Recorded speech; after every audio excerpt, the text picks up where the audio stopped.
Before we get started with today's episode, check out the Sheaux Some NOLA Experience online.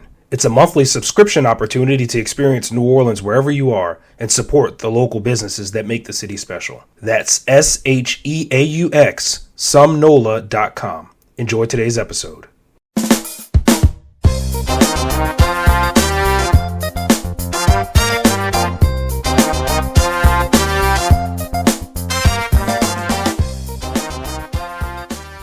This is the Sheaux Some NOLA Experience. I'm your host, as always, Jon Renthrope, owner of Box to Care Gift Company. Typically, when I introduce people, I try to limit it to just a couple of things, like titles or whatever. But this guy, has a lot. He's a trailblazer, a businessman, entrepreneur, master brewer, community activist, cultural ambassador, master brewer. I might have said that before. Visionary and owner of Cajun Fire Brewing Company. Mr. Jon Renthrope. Jon, how are you? I'm good, man. I appreciate that introduction. I'm glad you think so highly of me. So look, most of that I came up with on my own. Some of the other stuff I was like looking for inspiration. Thank you, bro. How are you? I'm good, man. I'm appreciative of the opportunity, and thank you for hosting me and sharing me with your listening audience. Yeah. So so years ago I did a podcast during the pandemic. Mm-hmm. You did that, which I appreciate, and you're doing this with me now. So I appreciate you for taking the time to do this. It's just kind of guy you are. Always help. If I need something, you're always available, always helpful, not just to me, but to the community. So I thank you for that. So I'm jump right into it. Mm-hmm. New Orleans native, raised in New Orleans East. Tell me about your childhood and growing up. And I know you went to a certain high school. You can talk about. I went to a certain high school. You can talk about that if you want to. If you want to, if not, that's okay too. So I'm born and raised in New Orleans. I'm a second generation New Orleanian. My family is from Bayou Country as well as West Louisiana. So Sheraton, Louisiana, which is by Morgan City, and then in a couple other areas that people don't know, like, Four Corners. I say Sheraton and Baldwin because and Berwick and all those areas, but a lot of people are just not familiar with those areas. It's areas where you have strong Black business communities, a lot of family orientation, and that's what was raised on me.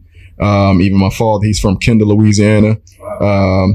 So that's around like Lake Charles. Mm-hmm. So, being born and raised in New Orleans, the culture was very unique. And I just love the city. It's imparted in me a lot of different, just not only my personality, but also just my hustle mentality, just all these different things that the cultures infuse in me. So I really do not take it for granted being born and raised in the area. Probably, my most influential things, unfortunately, I experienced Hurricane Katrina when I was in senior high school. So that made me really get grounded in not only just the significance of my community, but also the work that needed to be done. And also I was raised with my grandmother. She taught special education for 65 years.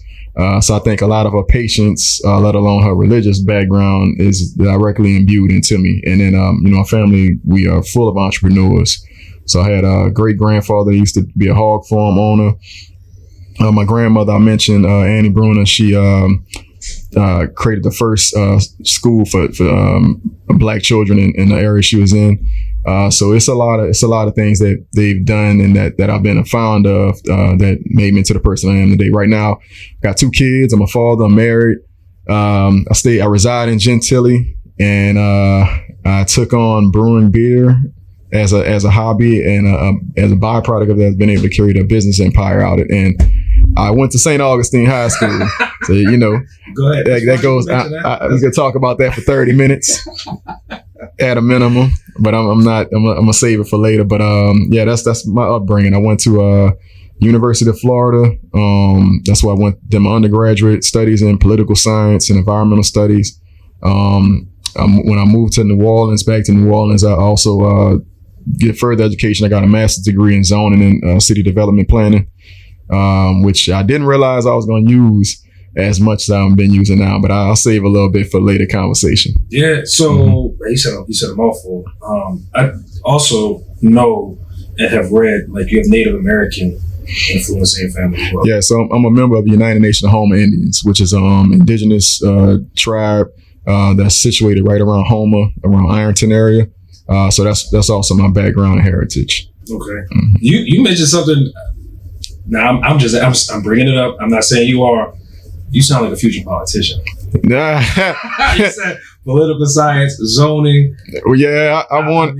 Am I councilman? I think I think going into business, you have to be equipped with that knowledge. Either that, or you're gonna have to pay for it in some form of way. So you have to I don't know how I went into that pivot. But I think when I was looking at the opportunities that exist to impart change in my community, it kind of made sense for me to kind of learn about those policies and actions. And now even in my industry, because it's a very regulated industry, I have to be equipped with that information. No, that makes sense. So let's fast forward to 2011. You get the idea for Cajun Fire, knowing that the beer industry, it doesn't have a lot of black brewmasters. It didn't have any. I say many, if any, brewmasters, many, if any, businesses. I mentioned Trailblazer, knowing that you were going to start the first one in the South. Mm-hmm. I mean, take me through that process, like to get to a point where to turn it from, because a lot of people may do it as a hobby, mm-hmm. to say, you know what, no, I want to start a business with this, knowing from the beginning that you were going to have hurdles with it. How did you get to that point? So I guess backtracking, when I was displaced after Hurricane Katrina, I stayed in Baton Rouge. I was applying to schools, and I was thankful enough to get a partnership school scholarship to University of Florida that St. Aug had offered at the time. When I moved out there, I had a lot of my belongings, like I had like gumbo pots and kettle pots and stuff like that. Because I did, I definitely want to go into culinary, just some form of culinary institute. And, I just wasn't in a space that allotted that. So I still was interested in food and just doing restaurant hobbies and things like that. And I had all intention that eventually I wanted to own my own business. I always knew I wanted to own my own business. So when I was in Gainesville, I started trying out craft beer.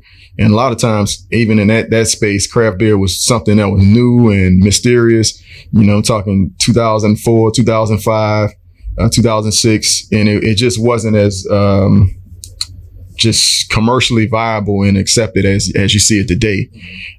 So I started trying out products. I wanted to learn how to make it because I couldn't afford it because it's expensive. And I had these big pots, and I started looking up how to brew the beers and things like that. And I just kept scaling up. The first couple of beers I made came out pretty tasty. And I just took a real hobby to the culture of it.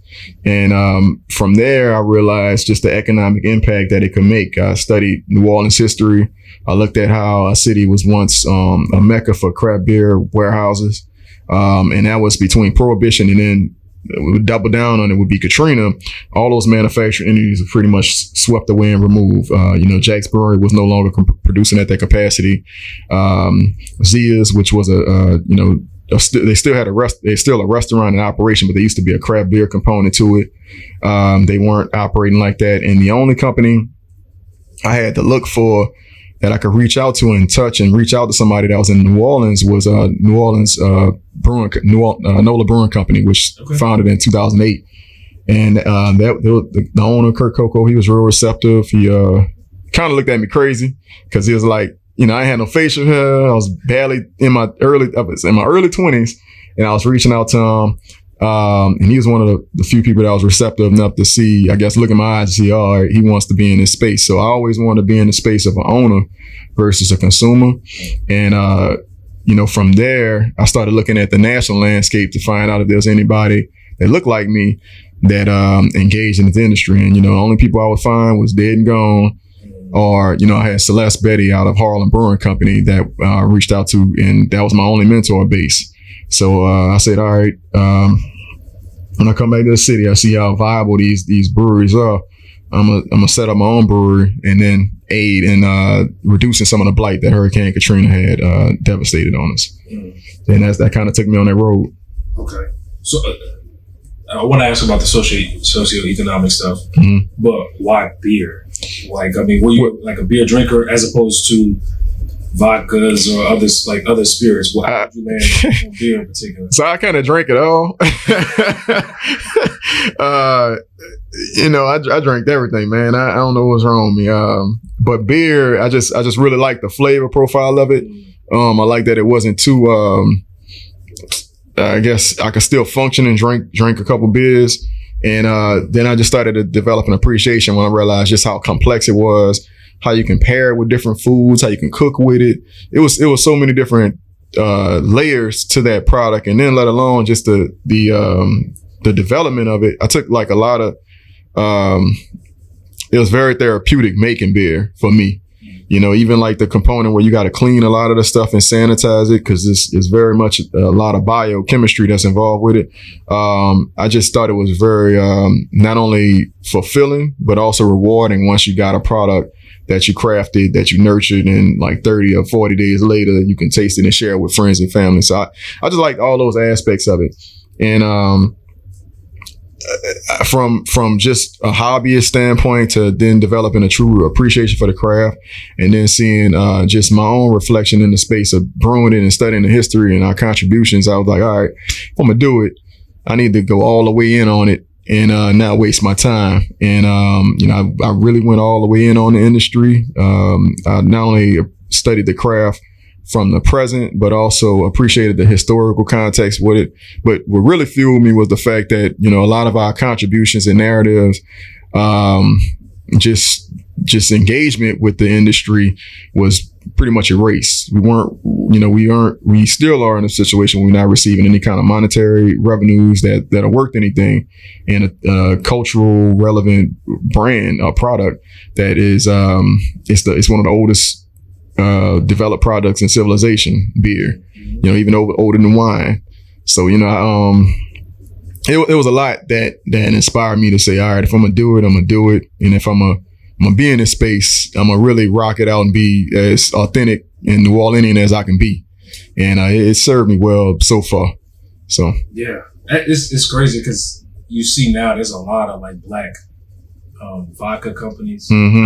That's a lot relative to what it was, I don't know, 10, 15, 20 years ago. Mm-hmm. Vodka and other spirits, and we talked before this Uncle Nearest and like some of these other like brands that are bourbons and all that stuff. And it's crazy that the beer space has just been so much smaller in comparison to that stuff. So that's interesting to hear how it came to be. But even still now to this day, how much further behind beer is with growth for inclusion of black own businesses, and you know, in comparison to some of the other things. So that's interesting.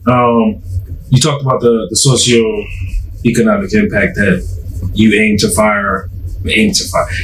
have with Cajun Fire. You know, what are some of the goals? What's some of the impact that you want to have in a post-Katrina New Orleans, now post-COVID, post-Ida? There's always something in New Orleans that you can't we can't escape from, just a natural thing. We can't get away from. But like, what's some of your goals? It's really, I keep referring to this Jacob's ladder, and if you're in a business situation, it's wild, man. It's every year there's something that tests your mantle and tests your business model. But my mission statement has been from 2011 to now, brewing for socioeconomic change, one pint at a time. So, you know, it's very short, it's very concise. It doesn't have any room for like any kind of aversion. It's pretty much just stating that, you know, we are it's a multi-billion-dollar industry. When I got in, it was like maybe 5,000 breweries in operation in the U.S. I was one of two that had an EIN or was in operation. And now, fast forward 10 years later, 11 years later, it's like 10,000 craft breweries in operation. Only 80 are black owned. So, you know, that socioeconomic piece, right? If you just really deep dive into it and look at, all right, how many people are being employed gainfully from breweries when you got $1 billion industry, it's quite a bit. And it's like not only just the manufacturing of it, it's the auxiliary industries like the freight companies, the companies that make all the pilot systems, the things that the beers are brewed in, all that equipment, all that servicing.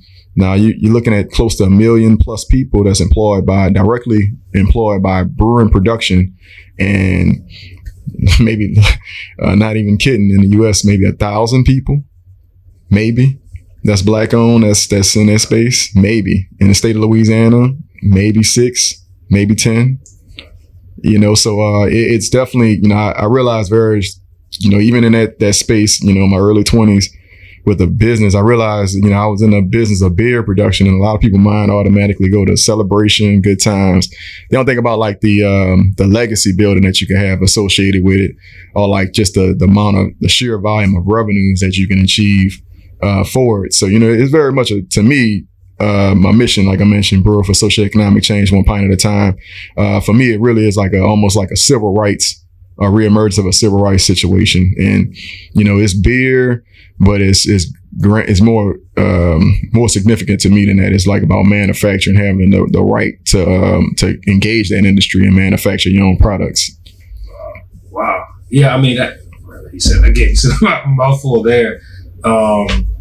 He just made me think about the role beer has kind of played in society, especially in America. Yeah. Yeah, like I mentioned, like New Orleans, like the port, like the World War II Museum. That used to be the infrastructure for that used to be a German brewery. I'm gonna butcher the name, so I ain't even gonna attempt to say it. But we had a large influx of German population in the city of New Orleans. It's probably like one of the biggest indexes for quite some time. And they had like all along the Mississippi River, there was nothing but breweries, and even from our contribution standpoint, a lot of the people that was working inside these breweries was Black Americans. So it's like a lot of that post Jim Crow, a lot of that was removed, and then became the unions, where a lot of these companies unioned up and then prohibited anybody Black from being in those spaces. So it's a lot of history. It's just a lot of it is not really discussed. It's slowly starting to trend when people are starting to look into the deeper significance of breweries. In the 90s, there was a wave of, even the 80s, there was a wave of Bud Light commercials and things like that was like just themed around like good times, partying. Everybody remember the frogs and stuff like that. And, God forbid, now you definitely couldn't get away with it, but like bikinis and, women in bikinis throwing beers at men. So now it's I think enough communities have received the benefit of having a brewery to engage the economics in a city centers, where people are taking it more serious now. You got breweries influencing policy. You got breweries putting money on political candidates like plates. So it's a lot more significant, and it's going back to the significance in what once had like in the early 19th century. No, you make again a lot of great points, which I think is a great segue to my next question around the hub in New Orleans East. So a while back, you sent me a video, and I watched a video of the land, and to the naked, untrained eye, it is just that. It's land. When I introduced you, I mentioned you as a visionary. So you have a vision for 14 acres in New Orleans East and what that's going to look like as a cultural hub. And you talked about legacy. You talked about kind of shaping New Orleans through your company and beer and all that other, like that all kind of wraps together with this hub in New Orleans East. Tell me about that. So I guess what kind of led me to, because I'm actually a commercial developer.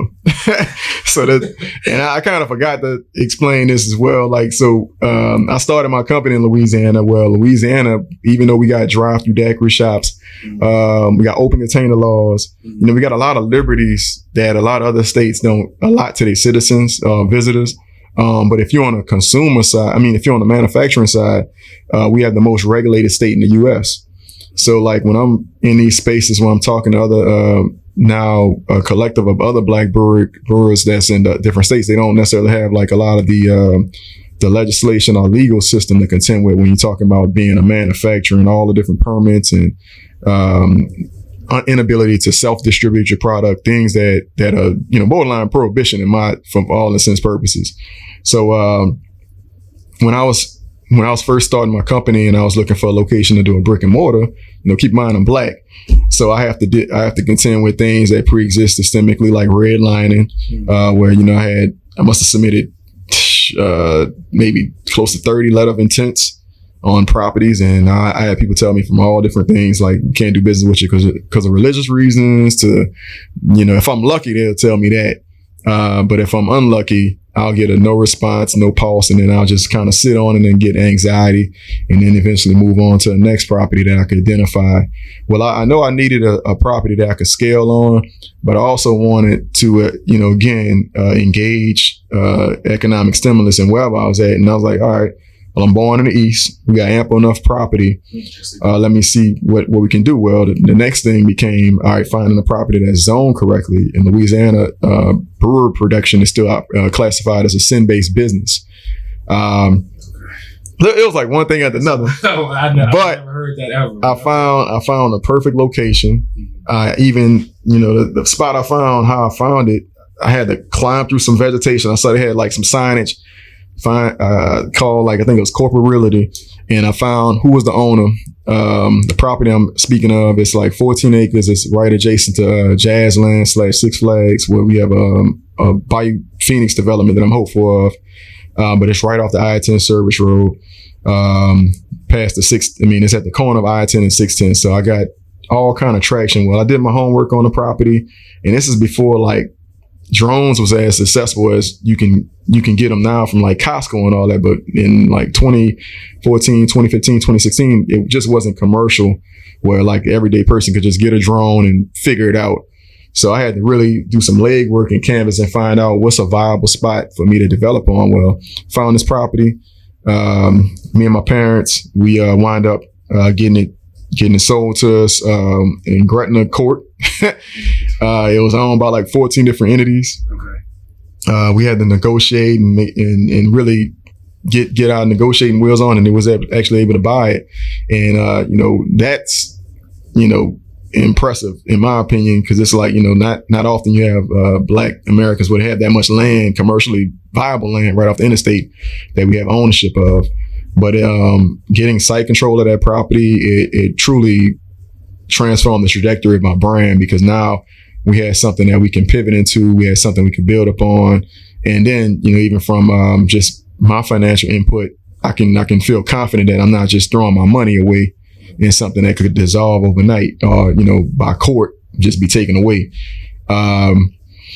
So the property, we dubbed it the New Orleans East Cultural Hub. It's trademarked and everything. That's what that location is called. And with Cajun Fire, it will serve as the anchor business. And we're still developing that property. We got it. It was 14 feet below sea level, like elevation. So the floodplain, you're required by law, you got to have at least 3 to 4 feet above elevation before you can start developing on it. So we've been developing, truly getting it out the mud. I hate that term, bro, because it's like, it's so tried and true, and it's almost online. Like when people tell you pull yourself up by the bootstraps, right. It's like it's in that same realm for me. Right. But it really is what we had to do. That area was like no infrastructure, just straight up like, we had trucks driving in, not so much now, but driving in, you could have trucks sink, and that'd be a production day. So we just been channeling the revenues I've been making from the beer. We've been channeling that into our construction and moving it. I mean, we have flirted with a couple banks, like trying to get access, but we still have a lot of those systemic barriers. So we've been doing it out of pocket, and right now it's only a matter of time. Thankfully, I got in this space when I was young, so I'm like, all right, I know there's a cross in the road where eventually we'll either attract a significant investor that says the right things and we feel comfortable with, or, we just make ourselves too big to be ignored. And right now we're kind of at that threshold where now, with all the different developments that are coming around our property now, we're in the center of that. And, I think our investment in the past, when, a lot of people were saying we shouldn't invest in the East, which I'm from, so I took a lot of offense to that. It's now going to pay off, well past what I could have imagined in the past. Wow. So it's 14 acres commercial land. We'll be able to build manufacturing entities for other businesses that have difficulties, like I experienced with getting access to ghost kitchens and just a manufacturing hub. And that's where we at right now with it. I didn't know it was so close to that jazz land. Oh yeah, we literally, so if you coming in the city, we'll be the first thing you see coming in. So, between that spread when you get off the bridge from Slidell, there's pretty much nothing there until you reach Michoud. And then right after that sign, we're right after the Welcome to New Orleans fixture. We're right next to that. And how it's set up, will be the most visible brewing production facility in the state of Louisiana. Wow. Yeah. Wow. So what are the chances that you end up there and they're going to be doing the Bayou Phoenix? I mean, I've been kind of keeping up with that. I mean, I know it's going through a lot of stuff, but like, just, man, what a perfect place to. Right. So, one thing that's significant about our property is we have full site control. So, we we just 100% own our property. So we can really build it to the capacity they want. We can scale it how we need to. We're not kind of bound by some of those things that would restrict your growth. So we here to make an impact. So ultimately, is it like, are there restaurants in the area? Like, is it all like, cause they had the plans for Bayou Phoenix. I've kind of seen some of that where it's like, I don't know if they can do like sports complex. I'm not really sure. It's so they had a presentation I attended, and I don't want to butcher it, but it's a lot, from a hotel to the water park, but also, having sports complex, particularly for, there's traveling agencies where you have these hostings, and you can have a whole lot of different D1 and all these different groups come in and just really stay there and really get their games in. They're developing that, and I think that's going to be very viable for that area. And even like I might be butchering it again. I think it's a film studio that's looking at setting up shop over there as well. Wow. So it's a lot of opportunity. Even on my property, man, I done had to run off a couple film studios that just go on my property and just shoot renegade style and shoot. Yep. So that's been interesting, but it just shows you again, it's a very viable piece of land where, if a film studio can set up a whole production on your space, that's telling. So, on my property, even like for opportunities for hosting festivals, that exists the opportunity as well. So, yeah, cause you imagine like, you driving in and on the interstate, you see a big ass festival on the side of the interstate. So, it's just a lot of room and opportunity for growth. And I'm really, happy about that and how it's turned out. That's awesome. That's all. I look forward to it. I mean, like I said, you sent me a video. I looked at the video, the drone footage, and it's like I could see it and envision some things, but I mean, it's just, that's gonna be special. It's gonna be really, really, really special. And then for an area in the city, man, that needs that, because as you drive from the city to the east to Slidell, like it just kind of starts to fall off the interstate of what you see. Eventually, like you mentioned, till you get to a point where you hit the twin spans and there's literally nothing out there from a business standpoint, or at least nothing that's like you want to go to. Well, we're a tourist capital, and there's nothing like, if you just be frank with it, ain't nothing that's going to attract the tourists. Even like, you got NASA that's kind of in the backdrop, and it's not even a committed effort to highlight that. Imagine, especially in the area we're in, imagine all the people that needs to be just informed and empowered about all the opportunities that exist with STEM right within a mile walking distance. You got impetus in making there's a huge 150,000 square feet expansion in NASA that's going on right next door to me. So it's a lot now. It's a lot of promise and opportunity. I just hope it could close on that and really create something transparent. Hopefully sooner than later. And I think hearing you say all this, it's kind of on brand for you, because it's just like nobody else is doing it and you like jump in to do it. So that, man, that's good. And I will obviously follow the progress through the years, and then obviously support, as time goes on, the community kind of gathers around that sort of effort. But it's one of the things, to your point, it's like you have to get it going because nobody else is going to do it. Yeah. And then people start to kind of dial 911 and ain't nobody coming. People start to jump. I think it's business, small businesses. This is what it is. Like, it's not, there's nobody coming in to save and rescue. So that makes sense. I mean, we talked about a whole bunch of stuff, but not really the beer. So the beer is good. I fashion my style. So my beer style is fashioned off of, when I started brewing beer, I was using honeys and molasses, which is, I could find that a lot. I could source that material. It doesn't have it, as an ingredient. It's the best ingredient you can use. You put it in a glass vat and it never expires. They still find honey in Egyptian tombs that, people be sampling and stuff like that and testing it out. And it really is a unique product that really doesn't get too much love and play as far as, ingredient portfolio in a lot of other beer companies. So from distinction, when we first released our products, my first beer that was my flagship, that is my flagship, is a honey ale that we make. And we've been kind of tweaking it a little bit over the years, but for the most part, that's been the mainstay. From there, we got more complexity with it, where we have a stout that's kind of similar to like a Guinness.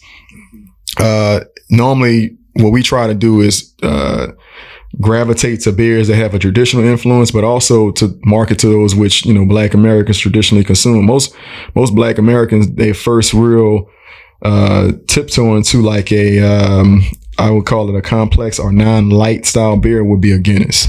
So we between that and the Heineken, which is like a German Kolsch. So we try to emulate those styles and just give them that New Orleans flair. So we even got a stout that we make as part of a Black is Beautiful collaboration that has beignets in it. So we took a vat of beignets, which was delivered and shipped by one of my good friends. He created a company called Mo Beignet, St. Aug grad.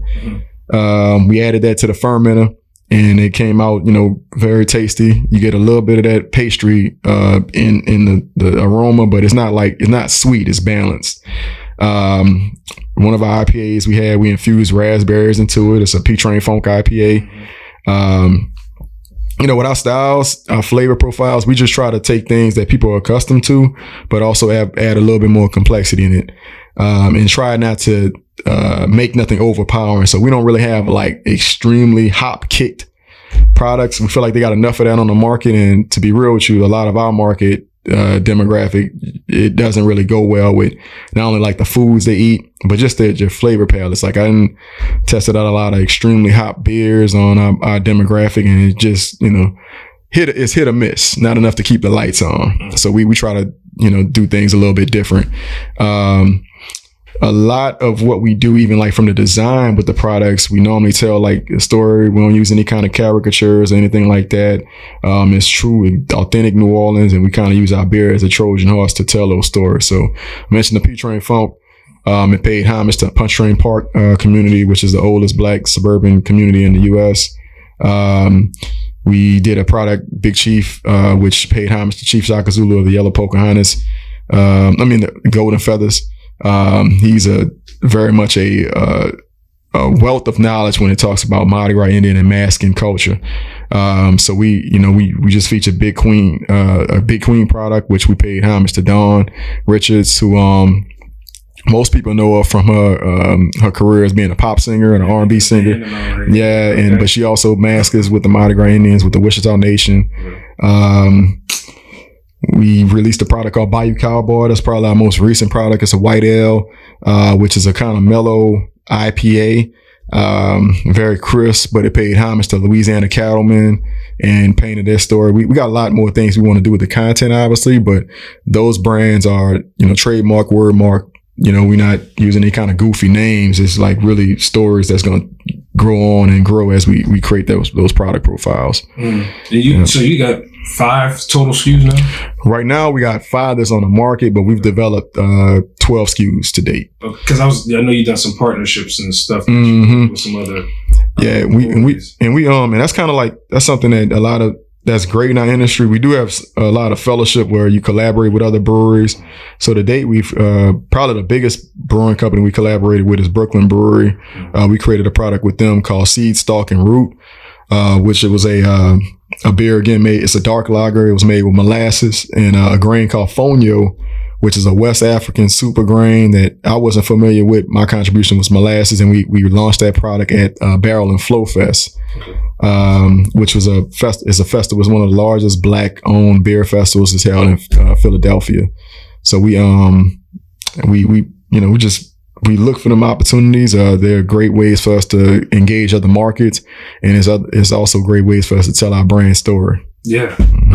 So I've not tried all of them because I hadn't had the Black is Beautiful yet, and I hadn't had the Queen yet. But you just kind of went over it. But like the flavor profiles of the beers, man, the Big Chief. When I got that, man, I was drinking that for a month. And what's crazy is the ones I had left, I lost a night. All the beer I had in because I like craft beer.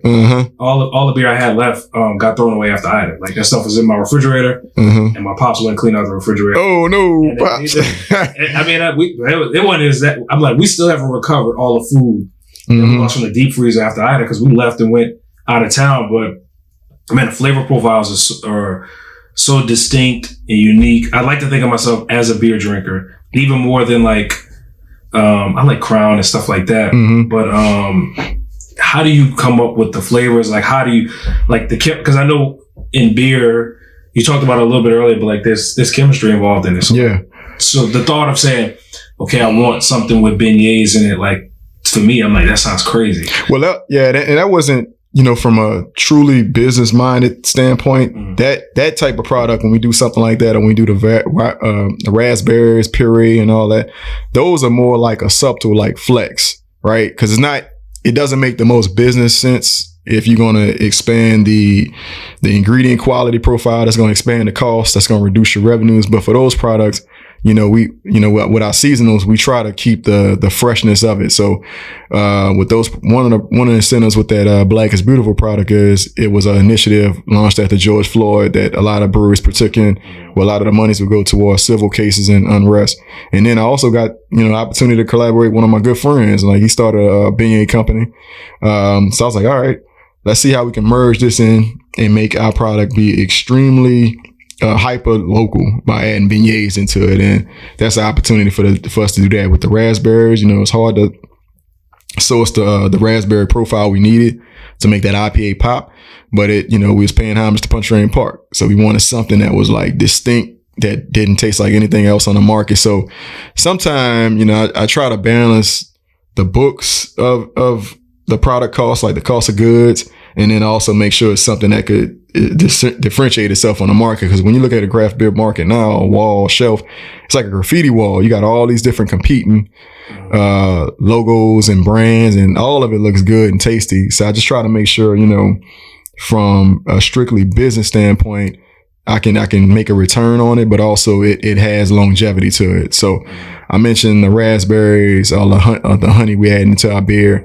If you popped over one of those stouts that we produced in like maybe 2018, it will still have a unique profile to it. It wouldn't be, we call it cellarable beers in the real, I guess, culture of it. Like when you go to like hop shops, which are craft beer stores that sell only beer, they got a couple of them in the city, not many.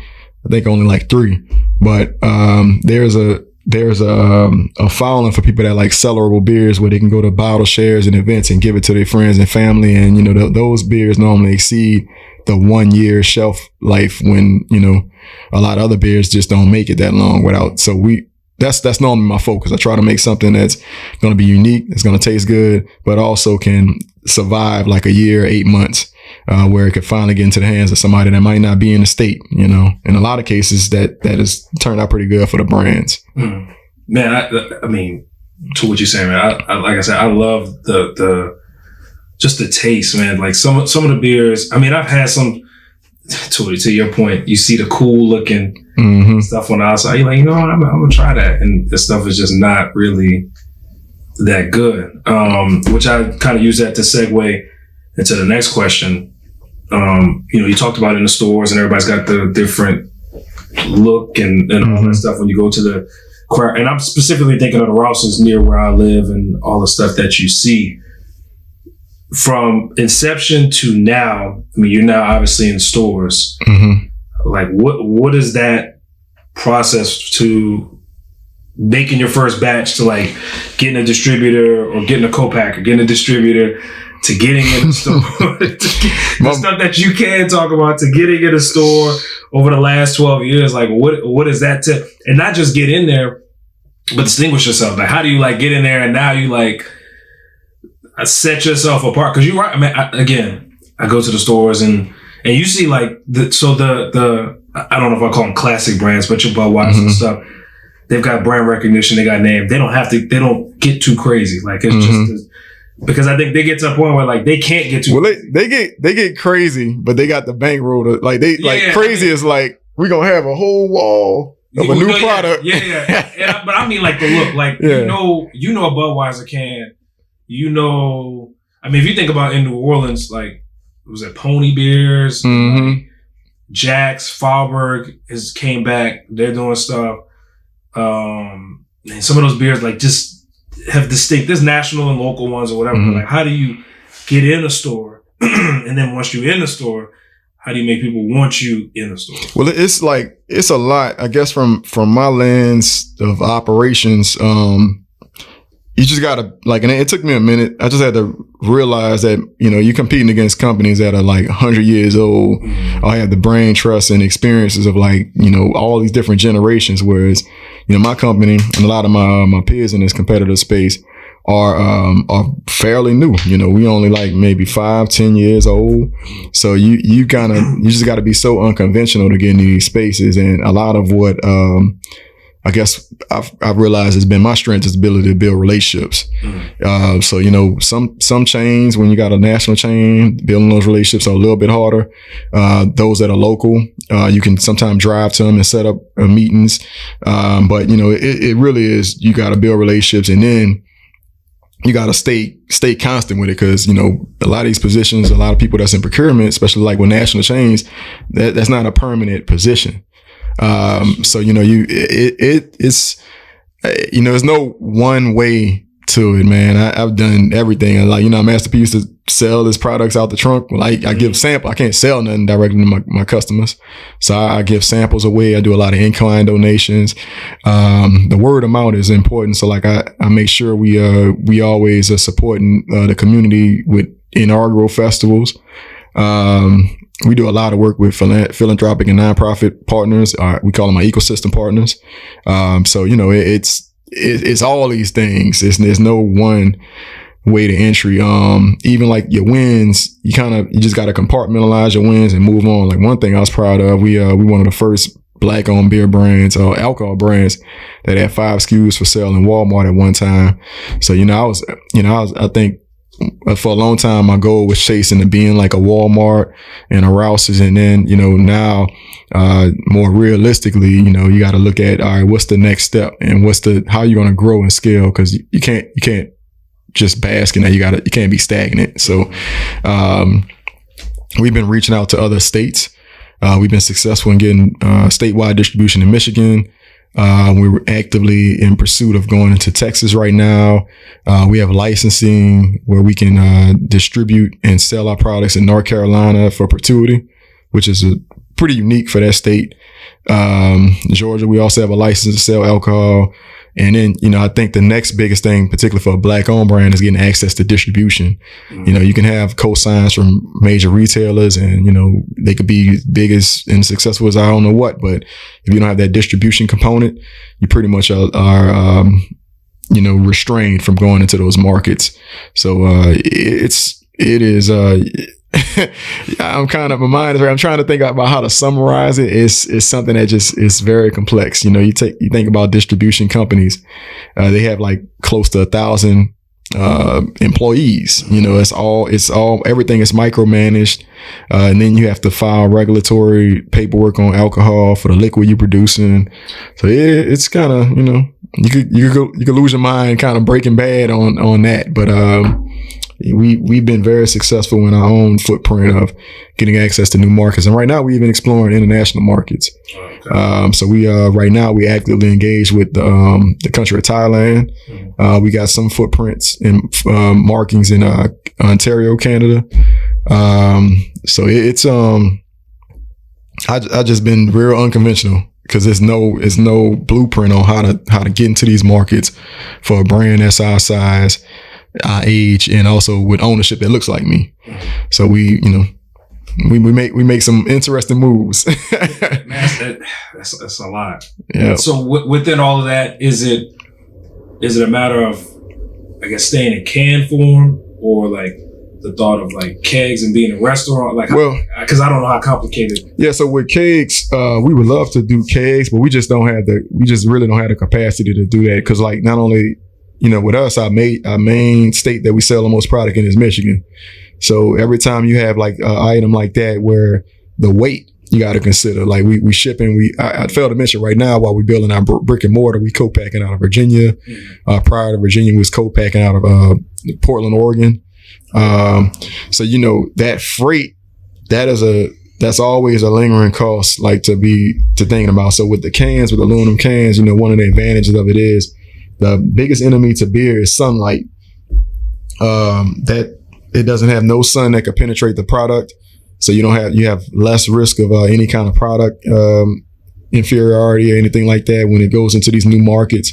The worst thing we can do in our space is not have the right packaging.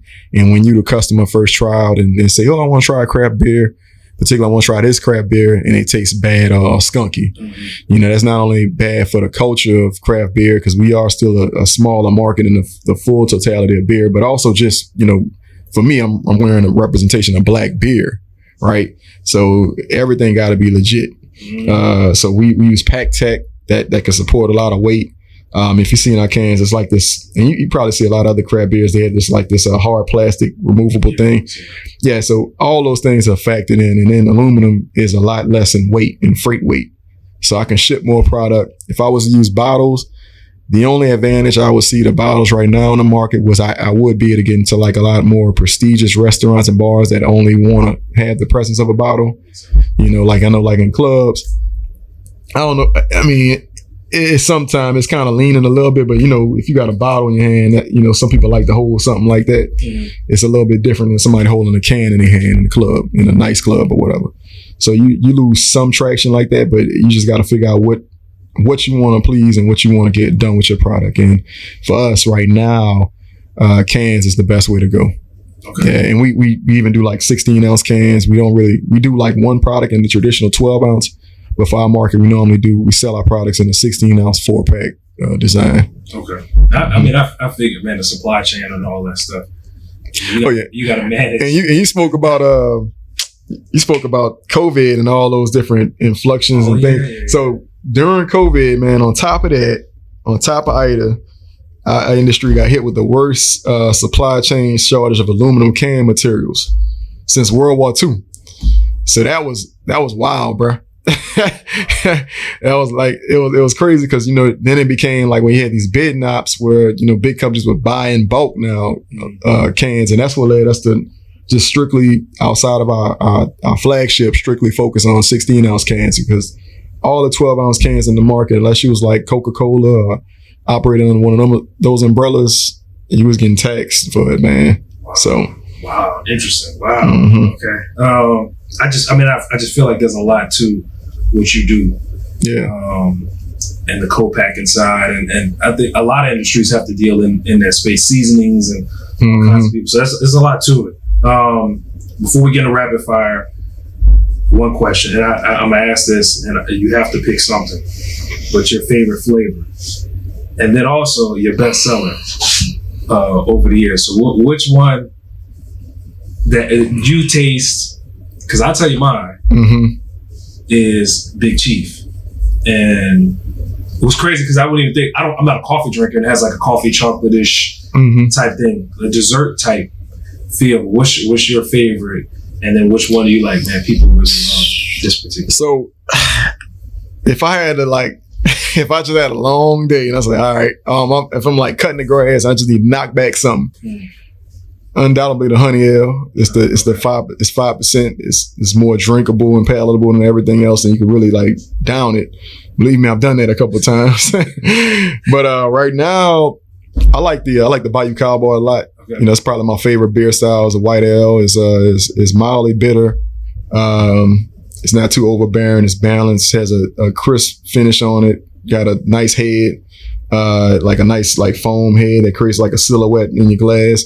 Smells good. That's probably my favorite. If I had to just drink one beer that I make for the rest of my life, it'd probably be that one.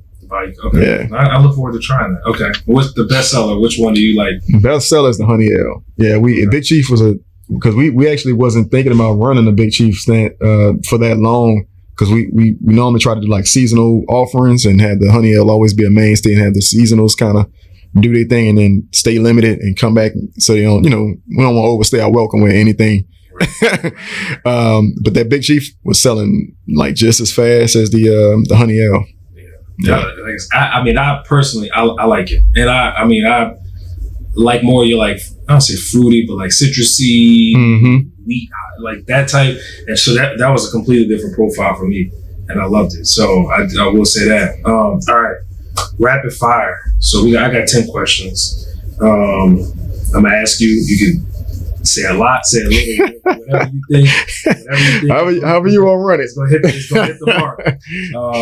Okay, so favorite cocktail or drink not named Cajun Fire.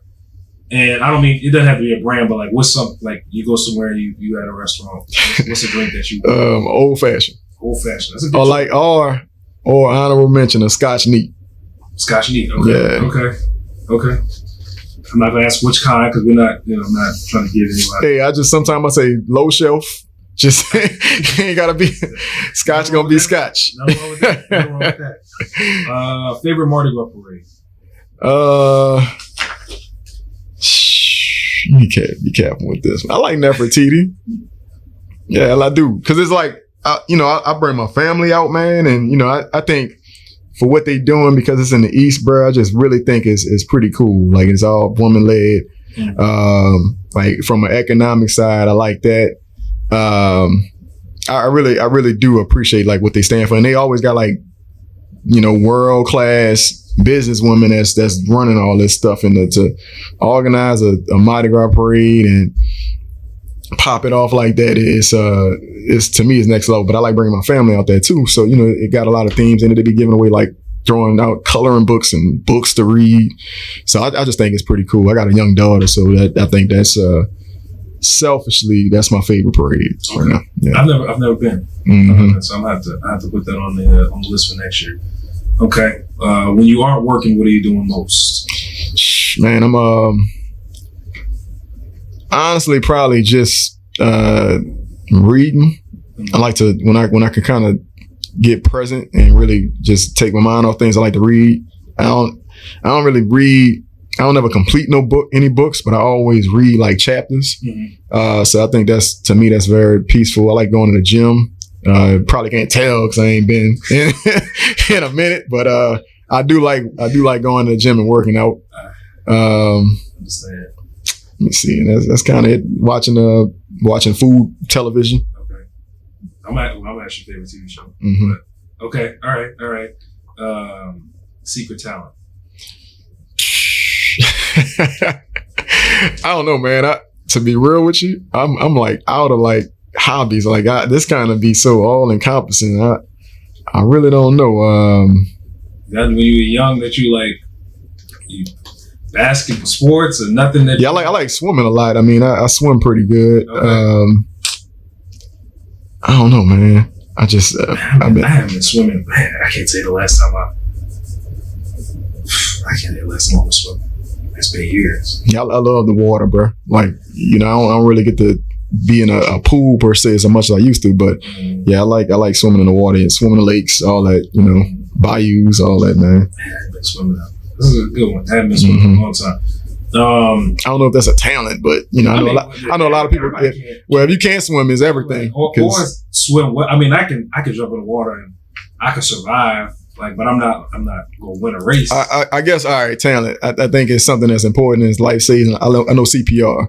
Okay. I used to be a lifeguard. Okay. And it's something that I would challenge everybody to just entertain, because you never know when you're gonna have to use it. It's something that I hope I never have to use, but it's something that is that's a talent that I'm pretty proficient at. No, I think that's good to know. I went to an event last week, and a lady was talking about. She talked about CPR, but like a defibrillator. She talked about how to use that stuff. I'm like, that's interesting. She said, but she was talking about the lack of them in the city. She was like, there's only a few places in the city that have like open, accessible machines for people if somebody has just to try out. Yeah, like a cardiac thing. Like you don't. So her nonprofit is on a mission of like getting more of those in the city, like restaurants and hotels. She's like, a lot of hotels don't have them, and that's crazy. Yeah, I mean, in a city like this where we eat nonstop, you never know when somebody might be choking on something. Yeah, it's hot. Yeah, it's hot outside, and people. You go to festivals, and people are always passing out, falling out, and all kinds of stuff. If you could attend a concert for any musical artist, dead or alive, who would it be? Man, alive right now. ain't gonna lie, I kind of been vibing on the Anderson .Paak. Okay. He had a pretty nice concert that I wasn't able to attend, so I graced on some tickets, and I had to part ways with him. So I had to look on Instagram and see like, oh man, I missed out. So I like that he incorporates a lot of live instruments, and he, I know how to play a lot. Between him and Maxwell concert is pretty cool live. We're talking about R&B. We're talking about rap in a closed setting. Cameron is pretty cool. Cameron. It's kind. You see him in person? I saw him at the Highland Wolf. How recent was that? That wasn't recent, but he alive. So I was like, dude, I know. I mean, Cameron and Jadakiss, actually, I saw them at the Highland Wolf, and it was cool. Man, when I was at LSU, man, we listened to so much Dipset. That was when like Rockefeller had like split up. There was like the Jay-Z side, and there was like the Cameron Jewels, all those guys, and man, it was an entertaining concert, bro. It just was. Dead. That's a hard one. I mean, obviously Michael Jackson, but I like Prince. I like Rick James. I like Luther Vandross. Like that. I think that. You know good music, man. Yeah. You know some. Okay. All right. That's my second. I love music and you talking about R&B people. Oh, and my bad. I forgot. Alive, right? If I'm talking about an old school R&B, Patti LaBelle, bro. Like, did you go see her when she was here? When she was at Essence, and then when I saw her when she was at Zulu Ball, it's like, bro, her music, when you're hearing it and it's in them settings, it's almost like I almost gotta, because I'm drinking and all that, I'm having a good time. I gotta make sure I'm like not vibing out too hard, because you'll feel like your spirit is leaving your body. Like, I ain't even lying. Like, I was like, damn. We just saw her at she was at the Sanger. Okay. Me and my wife went a couple months ago, and we saw acoustically though, it's like nothing like it. It's just I mean, she said, I don't even remember how old she said she was, but she moves like she young. Yeah, I think she like in the late 70s. I want to say something like late 70s. We saw Anita Baker Babyface at the arena. That was good. So yeah, man, that old R&B, that stuff will never die. That stuff will live forever. Favorite TV show? It could be now, of all time. Right now, I kind of like, I like a lot of crime shows, but I try not to watch it too much. So I try to watch something that made me laugh. So I always find like Always Sunny in Philadelphia. That's funny. It's like it ain't everybody crazy on that. It ain't everybody cup of tea. It's not, but it's a good show. It's kind of weird because people don't really watch like syndicated programs like that. Like, I think something that always made me laugh that I watched as a kid and I could still watch now and just be joked out is Martin. Martin is always up on in Living Color. Yeah, that's my shows. Okay. Yeah. It's Always Sunny. That's a crazy thing. I don't know any serious shows. I can't really think of nothing I really gravitated toward recently that I really just binged like that. Yeah. I'll give you a show, but I don't know. I don't know what it's on. Maybe Showtime, called Your Honor. That's like kind of based here in New Orleans. Bryan Cranston is in that. My wife, I don't know how she found it or whatever, but we ended up watching. We watched the whole thing. The Shy, my wife's from Chicago, so that's a good show. Your boy Jason Mitchell used to be on there, who's from here, the actor. Yeah, that was easy, and that's a good show too. And then The Wire is like, if you don't watch The Wire, oh yeah, I watched all that. That's a whole, I mean, you get in that, and then The Wire, that's days and days and days of watching. So, all right, so you wake up tomorrow, you sell. I know you're not, but if you did, sold Cajun Fire. I said 100 million here, $1 billion. Cajun Fire. You can get out the game. You get out the game. You sell $1 billion. I'm out. I'm like, all right. $1 billion. You ain't gonna see me again. You out, and you can start another business. What would it be? I've been into I like farming. I think I've been interested about that. I've been seeing even Rick Ross. I've been looking at how he been buying all this different land and acquiring all that. If I could get into the space of owning the land that would lead to like a commercial development, like an MGM or something like that, that would be, you know, with that kind of buyout. That's how I'll be thinking.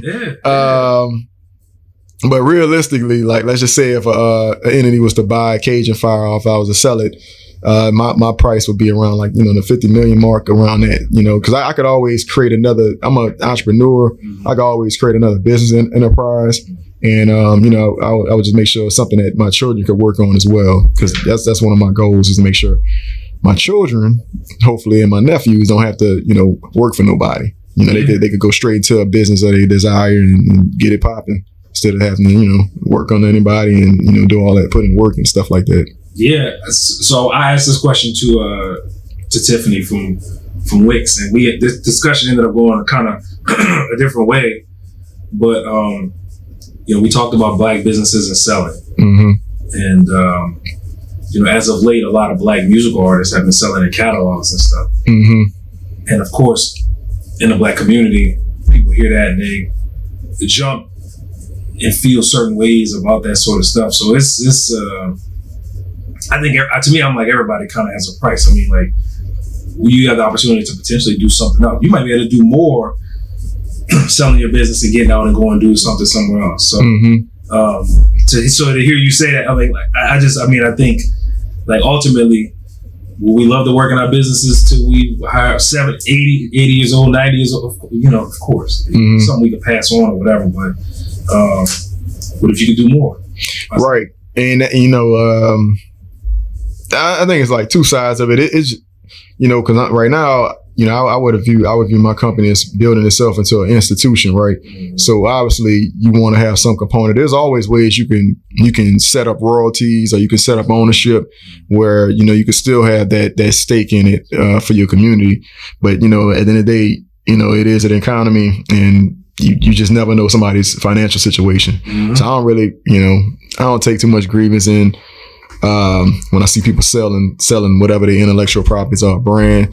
The only time when I take grievance in it, or I have an opinion of my own to form from it, is when it's like, all right, you noticeably undersold. I wish you would have been around a team that could have let you know, hey, you're more valuable than that. You know, if you sell for a righteous value proposition, yeah, but if you undersold and undervalued and you sell it and you just then wait out for another person to come around and give you your right appropriation, and, you know, that's the only time I'm like, oh man, I wish somebody would have tapped them on the shoulder. You're right. So, like you said, you really don't know somebody's situation, but some of them artists has been like 250 million. Somebody came in and all that stuff. So. Well, yeah, and then you got like a lot of, and when you say like some of the artists, a lot of the artists that happen to now, like they younger, so you know. They coming from backgrounds where if you don't have nothing and you got somebody waving this big old bag in front of your face, then you're going to jump into it. You know, you ain't going to be reading your contract details and all that. So that's true. That's true. Okay. Last few. If you could have any superpower, which superpower would you want? Man, I would be, let me see, something with time, something so I can control time. That's not bad. Because you can do everything with time. That's not a bad thing. Because I see a lot of times I ask if you go back in time with your same knowledge. I ain't trying to go back in time, but not too far. I ain't trying to go back at all in time. I mean, even right now, it's like, all right, you know, I think you kind of. It would be advantageous if you can control time, because if you could stop it and get things done, you know, you can get a lot. You can move a lot of mountains. You can do whatever. That's true. One thing about you that nobody would ever guess. I don't know, man. I don't want to sound too vain. I really don't be, you know, I really don't be thinking in my head like that. You know, I just be kind of doing stuff. I got a soy sauce company I'm creating right now. Okay. Yeah. So I've been studying how to make soy sauce as well as mayonnaise. Okay. So I mean, there's a lot of opportunity for those kind of condiments to have more competitors. Okay. So I'm looking at getting into that space. Okay. With creating a branch off product. Cause with the beer, so far so good, but it is a very volatile industry. Mm-hmm. So I want to make sure I have like other streams of revenue incubating just in case, I might have a court battle that doesn't go in my favor. Understandable. Because that's a reality. Understandable. Okay. Yeah. Last rapid fire, best advice you've ever received. I got two. So one is you only can control what you can control. Mm-hmm. So another one is have a faith of a mustard seed. Mm-hmm. So between both of those, I think you have to stay prepared, and you have to stay in the state of all right, this is how that day went, and compartmentalize that and move on. Mm-hmm. I don't like really basking in the losses or the wins. I like to just keep it moving, be consistent. Yeah. And I think both of those. I sometimes tell myself that, Yeah, I mean, that's somebody hear that and be like, man, that sounds simple. But I'm like, I really think that's that's profound. It's profound. It's hard to control all them emotions, especially when you feel played. It's profound, and especially in business. I'm like, that stuff is profound. Like, somebody says, there's no good days or bad days. It's just days.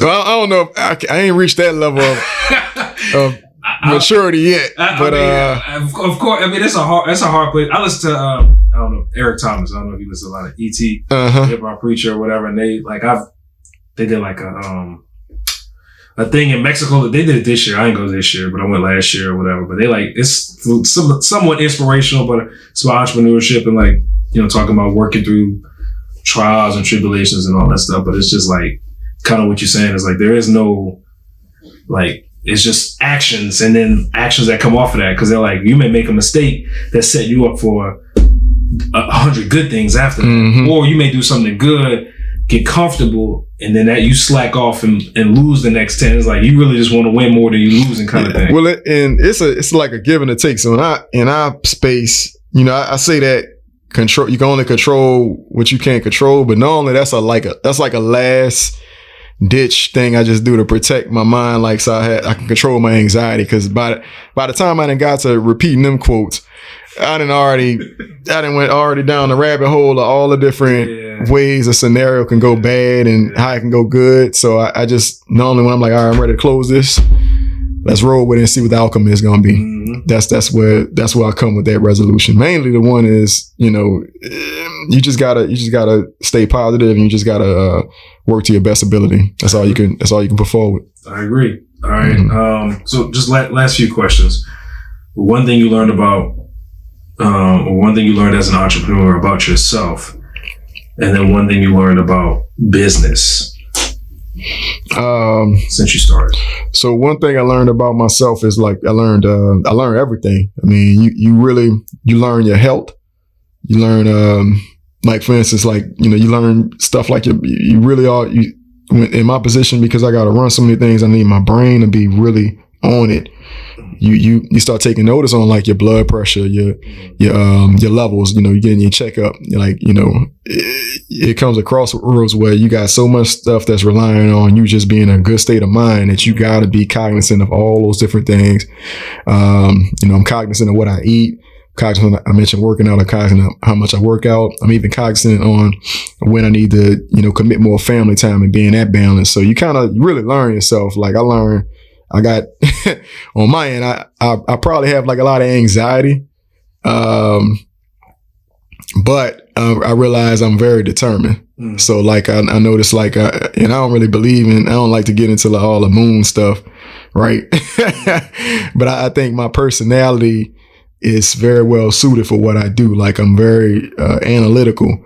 So even in the beer, one of the biggest things that differentiates good beer from bad beer is the level of detail that you commit to the cleaning process of your equipment. Mm-hmm. If you don't sanitize and scrub and really get into the minute details of not contaminating different vats, because you're dealing with a lot of yeast and stuff like that, you're gonna have some bad beer. Mm-hmm. So I've learned that that's my pipeline. I'm very analytical with things. And I can also compartmentalize things so I can do my day to day without being distracted. one of the things that the business side has taught me is that, the economy is very tribal. So, we're in a city where we got like a lot of old, like some of the oldest lineages. So you have that element. You have a lot of poverty, unfortunately. So you have that element as well. So it's like, you just gotta realize how, like, whenever you come into a shelf space, or whenever you get in placement into a store, in my position, getting in placement into a space, you taking bread off somebody else's table. And, if you can't see it for what it is, then you're just going to be hitting all kind of different hurdles and thinking something wrong with you. So, I've learned just how tribal business can be, especially when you're a market disruptor. What's next for Cajun Fire? Well, we are knee deep in getting access to those international markets. I think that's going to be something that's going to be unprecedented. Right now I'm on task to be the first Black-owned beer brand that has access to international markets and have done trade. So we've, COVID kind of sheltered some of those progress in getting access to those markets, but now the restrictions have been reduced. We're right on par, and it probably was for the best. When I first was engaging these kind of conversations and talking with different embassies and delegates and stuff like that, it was like late 2018. A lot of opportunities was coming quick, fast, in a hurry, and I probably just didn't have the business acumen or just the not only the resources, but the understanding of these different markets that I was interested in to really take advantage of the opportunity if it fell on my lap. Well, now, because I've been able to incubate, work in a silo, and really figure out how I'm gonna come into these different spots and also ally myself with different partnerships, it looks like, I'm gonna be possibly in those markets within the latter part of next year. So that's the biggest thing. And I just did a trade mission in Thailand. I was out there for 2 weeks. And it was crazy, man.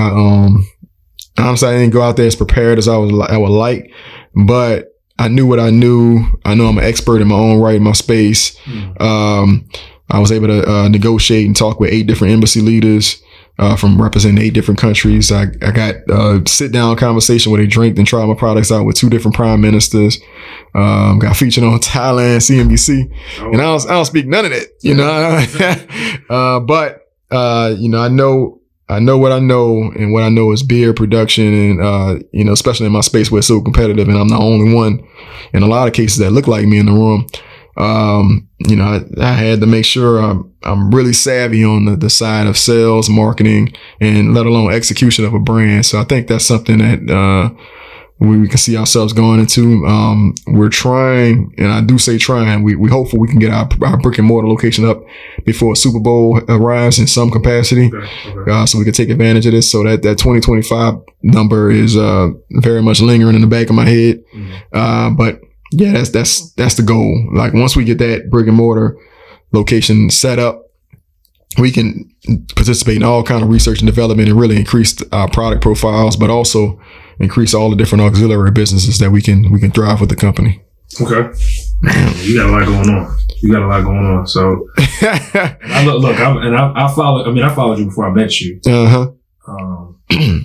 You, Greg, just a lot of Sonny from Son of a, like, I just kind of watch y'all as a Black male business owner, just as a business owner, especially as a Black business owner, to see like what y'all are doing, what's like, how y'all shaping things, involved in the city and all that stuff. So I look forward to your journey, and hopefully you enjoy the journey and all that stuff to get to that, because again, like I said, a lot of that stuff's on brand for you. Like, it's just been like, man, you talked about getting to the land and going through the weeds and all. I mean, it's symbolic to me of like your journey, like hearing you tell your story and all of that stuff to where you are now. So naturally you just kind of clear that brush, and then for the next person who wants to start a beer company, like, because you did that. Yeah, because I mean, to me, the other side of it is, I'm in a position where I position my brand uniquely, where I'm gonna be successful, like, kind of regardless. I want to make sure, and I didn't get a chance to mention this. I founded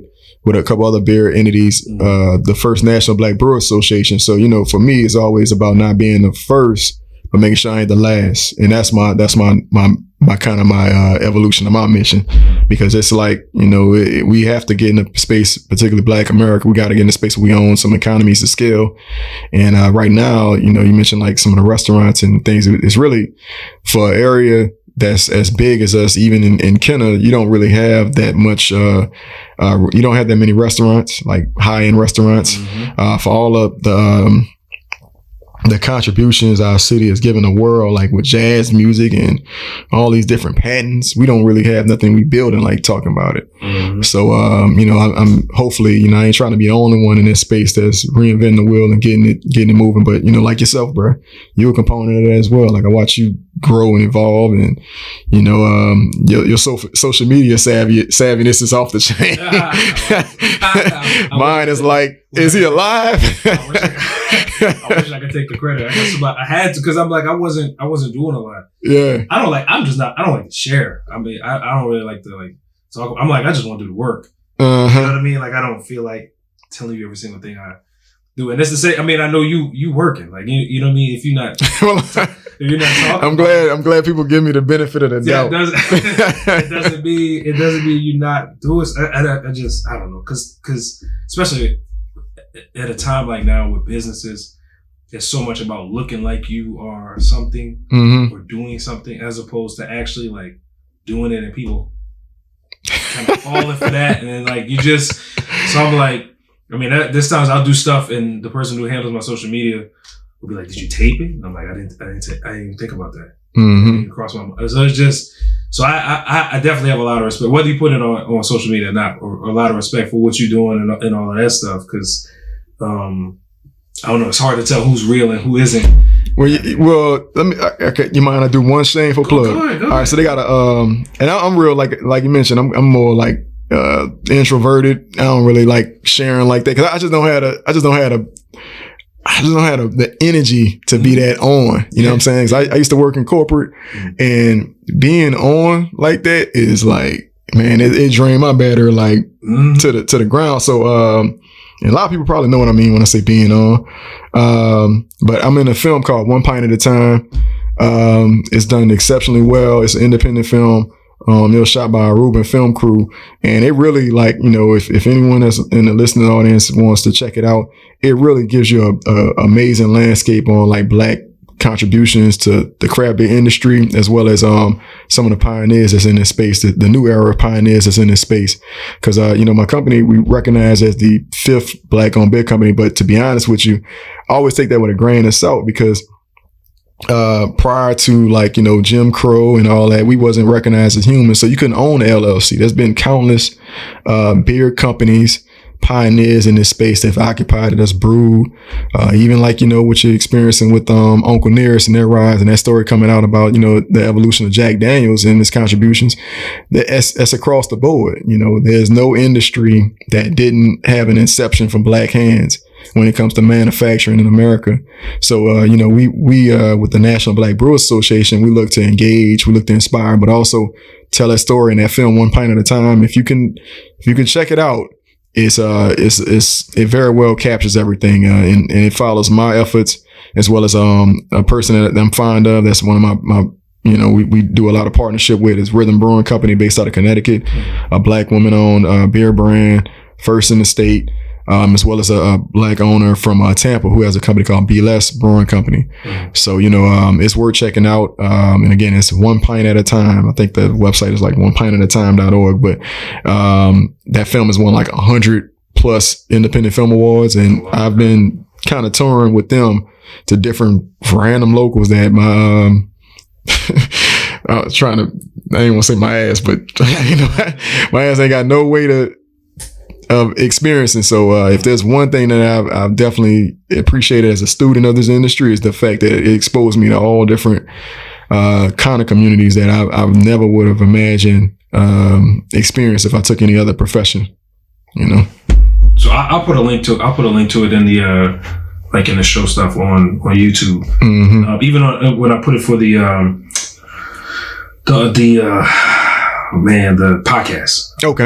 I'll put the link in there to it. I hadn't had a chance to watch it, but I saw it. It's cool, man. Like I said, it's shot very nice. It's very engaging, but it'll surprise you, just like, and it only like it only really glances over a lot because they had a lot to cover, like a lot of content, as you can imagine, like an hour and 40 minutes, an hour and 30.